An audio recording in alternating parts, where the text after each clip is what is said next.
You think you know everything about World War II? Think again. What if I told you that Hitler's nephew fought for the US Navy? Or that a 12-year-old boy served in combat? Or that Japanese soldiers kept fighting World War II for 30 years after it ended because nobody told them it was over? Welcome back to Legends of the Past. Today, we're diving into 7 absolutely shocking World War II facts that sound too crazy to be true.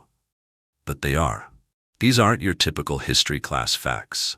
These are the bizarre, ironic, and downright unbelievable stories that somehow got left out of the textbooks. Let's jump right in. Imagine fighting a war for 30 years after it ended.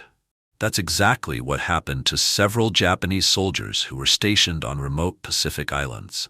The most famous is Hiro Onoda, a Japanese intelligence officer who was stationed in the Philippines. When the war ended in 1945, Onoda never got the message. He continued his mission for almost 30 years, living in the jungle, conducting guerrilla warfare against what he thought were enemy forces. Onoda survived by stealing food from local farmers who he believed were enemy collaborators. He and his small group of soldiers occasionally killed local police and farmers, thinking they were still at war. The Philippine government tried everything to convince him the war was over. They dropped leaflets, sent loudspeakers, even had his family members plead with him over radio broadcasts. Nothing worked. Onoda was convinced it was all enemy propaganda. Finally, in 1974, his former commanding officer had to personally travel to the Philippines to officially relieve him of duty. When Onoda finally surrendered, he was still in uniform, still carrying his sword, and still following orders from 1945. But here's the kicker. There were others.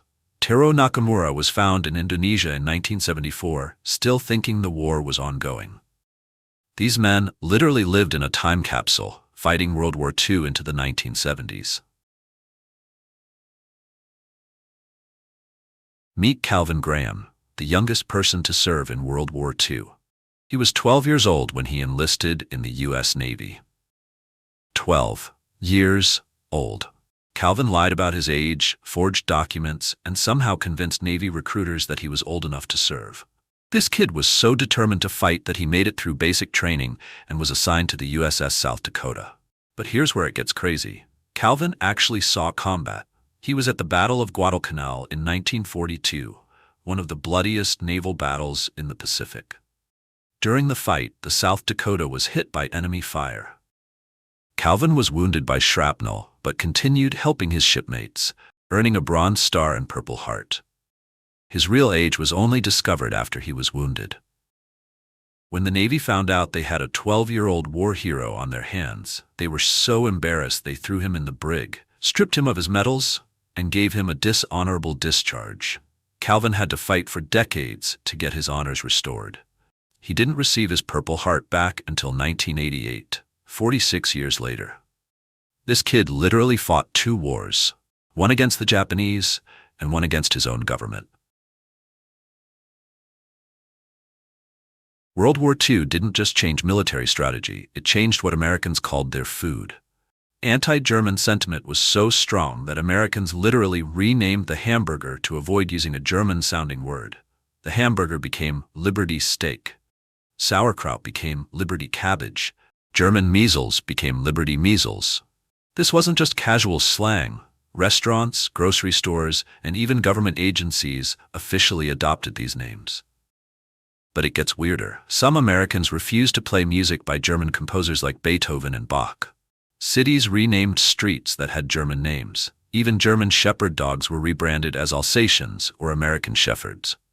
The irony? Most of these foods weren't even from Germany.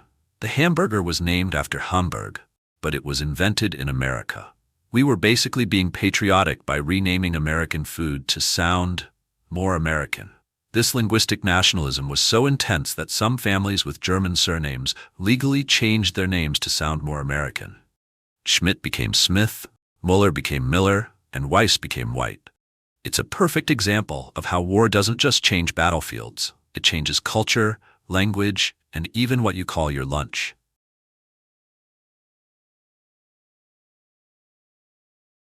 Here's a story that's both tragic and absurd.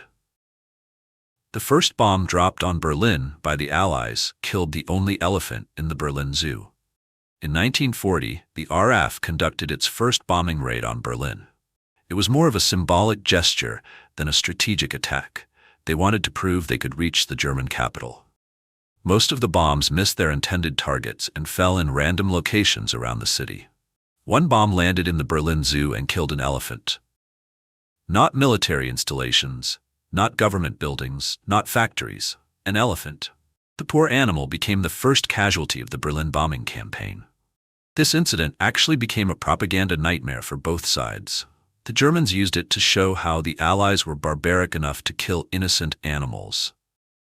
The British were embarrassed because their first successful attack on Berlin had accomplished nothing except killing a zoo animal. But here's the darker side. As the war progressed and bombing intensified, the Berlin Zoo became a symbol of the civilian cost of war. Many animals starved, were killed in air raids, or were euthanized when their keepers couldn't care for them anymore. The elephant's death seems almost comical now, but it was actually a preview of the massive civilian casualties that would come as the war escalated. Sometimes the most absurd moments in history are also the most tragic. Here's something that will mess with your head. The first German serviceman killed in World War II was killed by the Japanese, and the first American serviceman killed in World War II was killed by the Russians. Wait, what? Let me explain this mind-bending irony. The war officially started in September 1939 when Germany invaded Poland.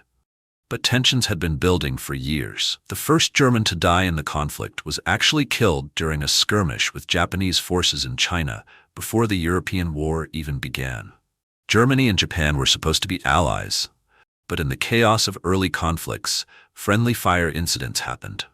On the flip side, the first American death came from Soviet forces. Remember, the US and USSR were allies during most of the war. But in the early days, there were tragic misunderstandings and accidents that led to American deaths at Russian hands.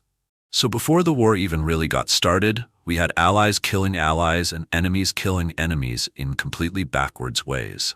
It's like the war started with a cosmic joke about how nothing would go according to plan.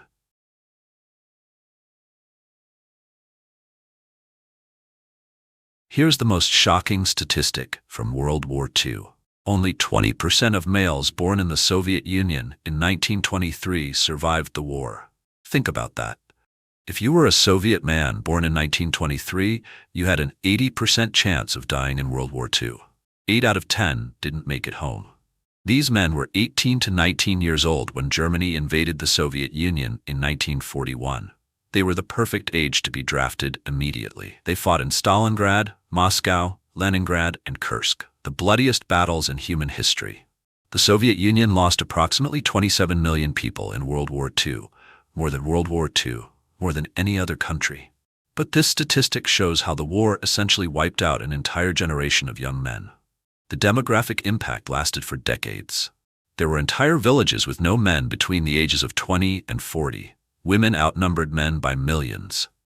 The Soviet Union's population growth was stunted for generations. It's a reminder that behind all the strategy and politics and heroic stories, World War II was a demographic catastrophe that destroyed entire generations of people.